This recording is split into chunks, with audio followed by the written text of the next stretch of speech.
So today we're gonna, cause the woods wasn't really doing me too great. I mean, for like a low key, let's just find green frogs. Yeah, I mean, that's what I went out there for. But I think actually, based off the weather pattern today, we're probably gonna go hit up a creek. One of the easier ones to walk. That I'm pretty certain there's gonna be some stuff on. But I mean, with a cooler day like this, with winter coming up, you're not really going to find snakes out and about hunting, but because there's so much sunlight, you probably will find them basking, trying to absorb as much heat as possible, really warm up their bellies and to digest whatever food that they've got in there. Because they don't want to have that food in there when the winter comes around. They don't want to have stuff still in their stomach so that it'll rot. But they do want to eat as much as possible. So we're probably going to see some snakes out basking today, if we see any snakes. But yeah, that's the hope, so I'll see you guys in a bit. So we were talking about cricket frogs earlier. One of the reasons I love cricket frogs so much is the variation. So between both species that we've got here, they both have all three brown, green, and red back patterns on them. Sometimes they get yellow instead of that brown in there, and sometimes they can even be black. They're a very variable frog, which is something I love about them. I might even try to get some pictures of this guy if he stays posed for me to get like an up-close shot. But we'll see. I'll see you guys in a bit. Next herp of the day, I was expecting to see quite a few of these. Oh, well, I guess y'all saw he just tucked in there. Right there, that's the tail of a little green anole. And these guys will come out and bask the same way. I'm expecting the snakes to be out basking because it's about to get really cold. But yeah, and you'll see they change pattern. A lot of people think that that's for camouflage, and it is used for camouflage some of the time. But a lot of the times, they'll go into that really dark brown stage to absorb extra heat, because dark colors tend to absorb more heat than light colors because they absorb light, right? So they'll get into that really dark brown, blackish coloration just to absorb heat. We're going to keep on keeping on. I'm really hoping to see a snake today. See you guys in a bit. Alright guys, I don't know how well you're going to be able to see it. I have the flash on, so it might work. But down in there, somewhere, there's a green tree frog. There you go. And there's also, they're still visible over this way. Well, there were two green anoles hiding out in this ice chest over here. I was actually going to flip this thing, but I'm going to assume that the scurrying around in there I heard was just the two green anoles, and I think I'll just leave them to it, because this is going to be their brumation spot more than likely, so I'll just leave them to that, and then during the summer months when they've come out of hiding, I'll probably move this to a more flippable location, try to get it easier to flip and whatnot, and less likely to be carried away by the stream whenever it floods, because it does, believe it or not, flood up to here. That's what happened during the hurricane. I'll check back in with you guys in a bit. There, it's really gross. I'm willing to bet that that's evidence of an owl of some kind, though. First herp we'll probably be able to catch for the day is this big red-eared slider that's just kind of chilling in here.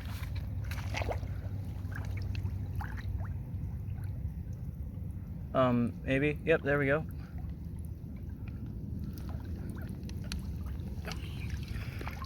It's a big red-eared slider. This one looks to be a male based off the coloration. We've seen a bunch of these guys today. It's two pretty old males. But these are always a good sign that there might be snakes out. We just haven't seen any snakes. I think it's already too far in the season. I mean, the nights have been pretty cold. I'm gonna let him go. He's starting to freak out a bit.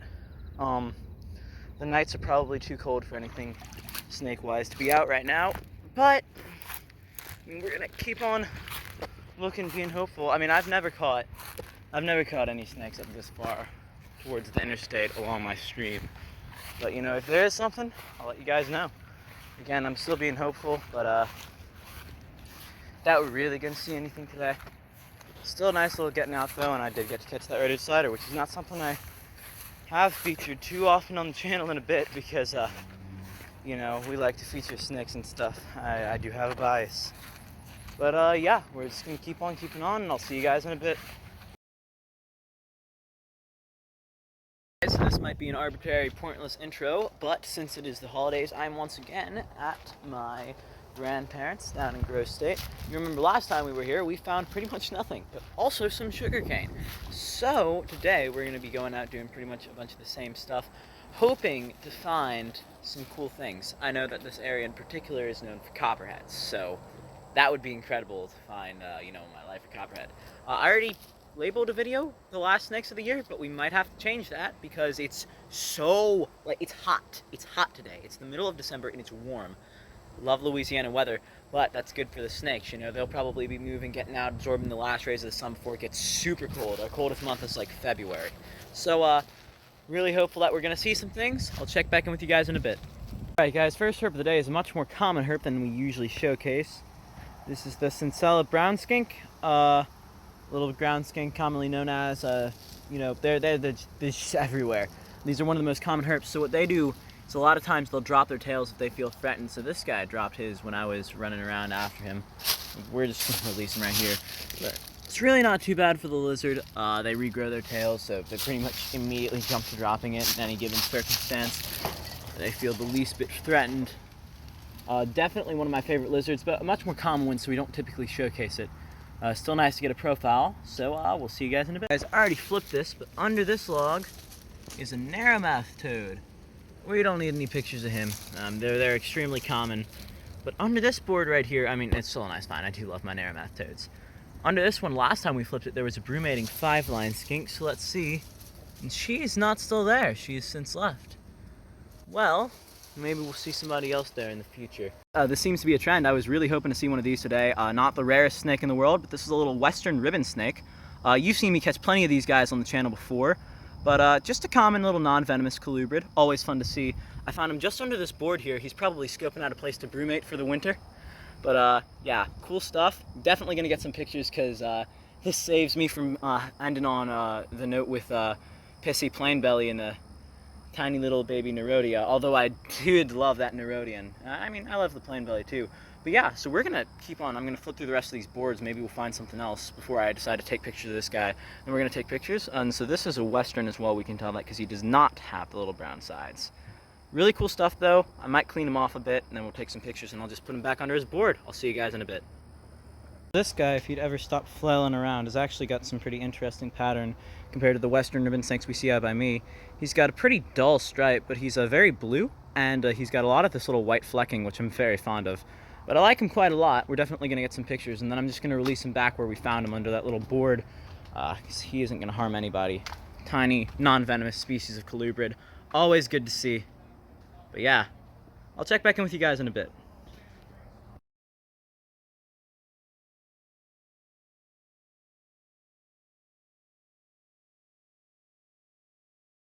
Gotten my photos. It's time to let this guy go. Right back under his board, just over here. See, he already knows what's going on. Yeah, we'll probably hide out there all through the winter. All right, I'll be back with the next herp. See you guys in a bit. Look at that big man's hiding out under this board here. All right, guys, so this is a fair example of a vernal pool. A pool that floods periodically. I figured that this would kind of act as a vernal pool, and I guess I was right.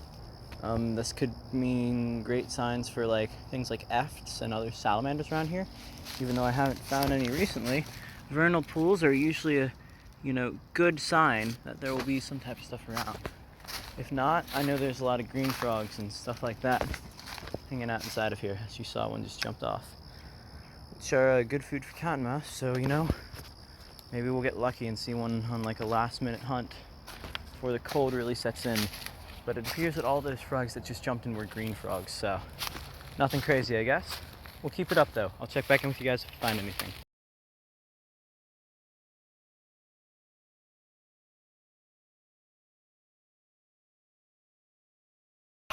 I did it! I found it! That's my life for Copperhead. Oh my god. Yes! All right, okay.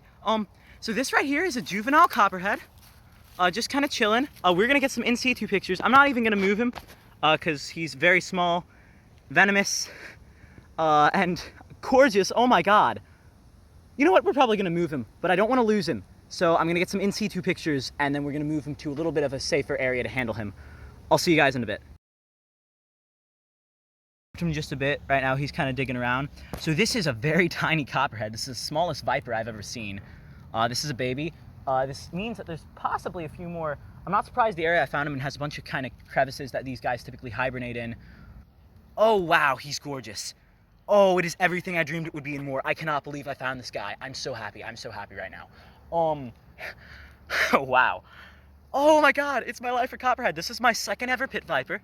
My second pit viper species. I've caught plenty of cottonmouth. Y'all seen those. Oh wow. This could be the last snake of the year. And it's a lifer for me. It's a lifer Copperhead. I hope it's not the last snake of the year. I hope I find more Copperheads. But oh my god, I cannot express how over the moon I am right now. So as with all, all baby pit vipers, they have this neon yellow tail that they use as a lure to bring in prey. And yeah, and oh my god, look at this pattern. But you can see right now how this snake could just disappear into the leaf litter.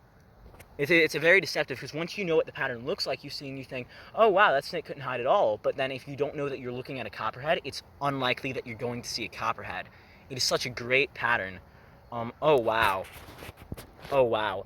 I didn't even see this guy when I first looked up that tint, and he was just right there. Just goes to show, you really need to, look out when you're out here doing this stuff. But oh my god.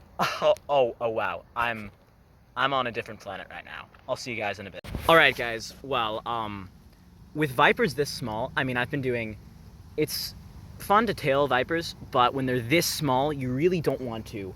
So what I've just been doing is I've just been using the hook to move him. We're probably gonna move him to a bit of a sunnier spot. I mean, again, this is my lifer. I need some awesome photos for my life list, man. Oh wow, I'm over the moon right now. Wow, and he's just chilling. Okay, so we're gonna get some more pictures. I've got a few ideas for some pictures I want with the surrounding area, just the general type of terrain. And then we're just gonna put him back down by his little piece of wood tin that's just so random and just out there. All right, well, I'll continue giving you guys updates.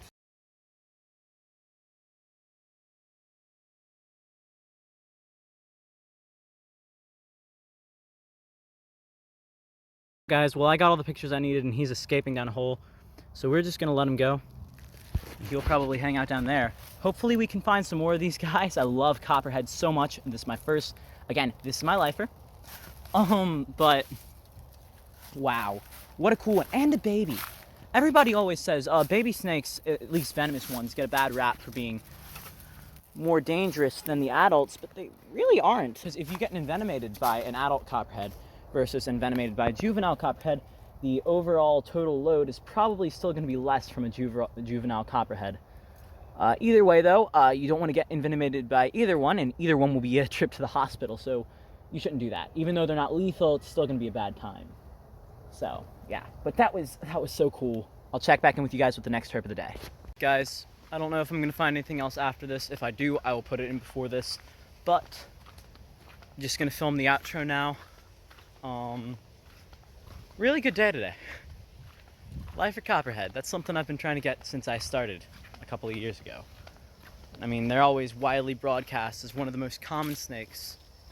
For me to just never find them, that's always a big thorn in my side, but I mean, today we broke that. Today we destroyed the curse of no Copperheads, the curse of the one pit viper species. I guess this is going to be the way it goes, right? Last year, couldn't find any cottonmouths, and we found one cottonmouth before the cold set in, and then, I mean, this year, you guys were here to witness this year. Y'all saw. We didn't fall short on the cottonmouth quota, but once again, I'm in the sugarcane fields. I love the sugarcane fields. They're so cool.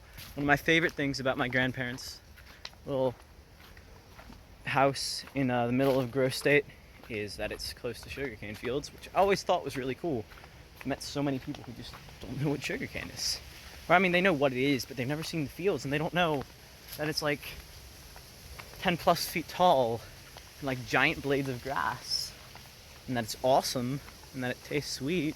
But yeah, no, I'm probably gonna be out tomorrow trying to catch snakes too on Christmas Day.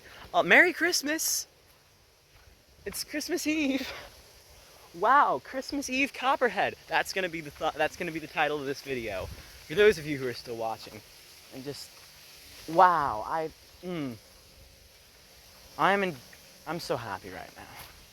I really hope we find more snakes this year. But if we don't, I feel like that is a damn well proper way to end out this year. We don't find any more snakes before the new year hits. But I think this has gone on long enough. Really glad that you guys have been with me to, find, because we found a whole ton of lifers this year. I mean, Dave's and I are planning on making a reminiscent video, a video where we reminisce on all the stuff. This is if I can get him out here before New Year's so that I can edit it before New Year's. But I'm so happy. All right, thank you guys so much for watching. I will see you in the next one. Like and subscribe. Happy herping.